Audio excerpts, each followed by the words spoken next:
அறிஞர் பெருமக்கள் எல்லாம் ரசூலுல்லாஹி ஸல்லல்லாஹு அலைஹி வஸல்லம் அவர்களுக்கு நாம் செய்ய வேண்டிய கடமைகள் 6ஆக பிரித்து தந்திருக்கிறார்கள். இந்த 6 கடமைகளிலே அனைத்து கடமைகளும் அடங்கிவிடும்.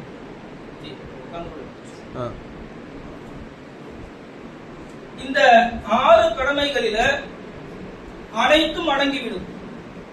முதலாவதாக ரசூலுல்லாஹி ஸல்லல்லாஹு அலைஹி வஸல்லம் அவர்களின் மீது ஈமான் கொள்ளுவது.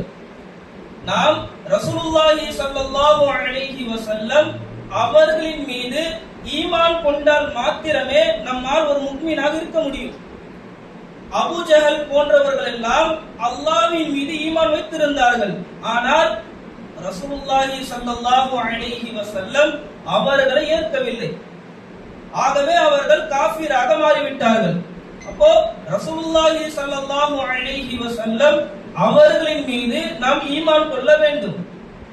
இரண்டாவதாக ரசூலுல்லாஹி ஸல்லல்லாஹு அலைஹி வஸல்லம் அவர்களை கண்ணியப்படுத்த வேண்டும். அல்லாஹ் சுப்ஹானஹு வ தஆலா சூரத்துல் ஹுஜராத்திலே ரசூலுல்லாஹி ஸல்லல்லாஹு அலைஹி வஸல்லம் அவர்களை எப்படி கண்ணியப்படுத்த வேண்டும் என்பதை தெரிவித்துக் கொள்கிறார். ரசூலுல்லாஹி ஸல்லல்லாஹு அலைஹி வஸல்லம் அவர்களுடைய குரலுக்கு முன்னால் உங்களுடைய குரல்களை உயர்த்தாதீர்கள். ரசூலை நீங்கள் வெறுமனே பேரை கூப்பிட்டு அழைக்காதீர்கள் என்பதை அல்லாஹ் தஆலா ரசூலுக்கு செய்ய வேண்டிய அந்த கண்ணியத்தை தன்னுடைய திருமறையில சொல்லி காண்பிக்கிறார். அடுத்தபடியாக ரசூலுல்லாஹி ஸல்லல்லாஹு அலைஹி வஸல்லம் மூன்றாவது அவர்களுடைய உத்தரவுக்கு கீழ்ப்படிவது. அல்லாஹ் சுப்ஹானஹு வ தஆலா நமக்கு எந்தெந்த உத்தரவுகளை செய்திருக்கின்றானோ நாம் எப்படி நம்முடைய வாழ்க்கையில அந்த கடமைகளை கொண்டு வந்திருக்கின்றோமோ அதை போன்று ரசூலுல்லாஹி ஸல்லல்லாஹு அலைஹி வஸல்லம் அவர்கள் நமக்கு செய்து காட்டிய நமக்கு சொன்ன அந்த உத்தரவுகளை நம்முடைய வாழ்க்கையில கொண்டு வருவது. நான்காவதாக ரசூலுல்லாஹி ஸல்லல்லாஹு அலைஹி வஸல்லம் அவர்களை நேசிப்பது. ஐந்தாவதாக ரசூலுல்லாஹி ஸல்லல்லாஹு அலைஹி வஸல்லம் அவர்களை பின்பற்றுவது.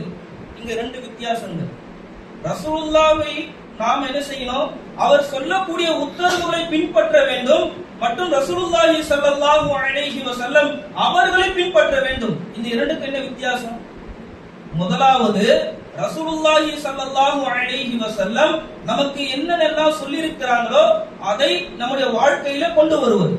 இரண்டாவது ரசூலுல்லாஹி ஸல்லல்லாஹு அலைஹி வஸல்லம் நம்முடைய வாழ்க்கையில செய்த விஷயங்களும் அவர்கள் சொன்ன விஷயங்களும் எல்லாமே நம்முடைய வாழ்க்கையில கொண்டு வரணும். உடை, நம்முடைய செயல்கள், நம்முடைய வார்த்தைகள், எந்தெந்த செயல்பாடுகள் எல்லாம் ரசூலுல்லாஹி ஸல்லல்லாஹு அலைஹி வஸல்லம் எப்படி செய்திருக்கிறார்களோ அதை நம்முடைய வாழ்க்கையில கொண்டு வரணும். ஆறாவதாக ரசூலுல்லாஹி ஸல்லல்லாஹு அலைஹி வஸல்லம் அவர்களுடைய பெயரை கேட்ட மாத்திரம் ஸலவாத்து சொல்லுவது.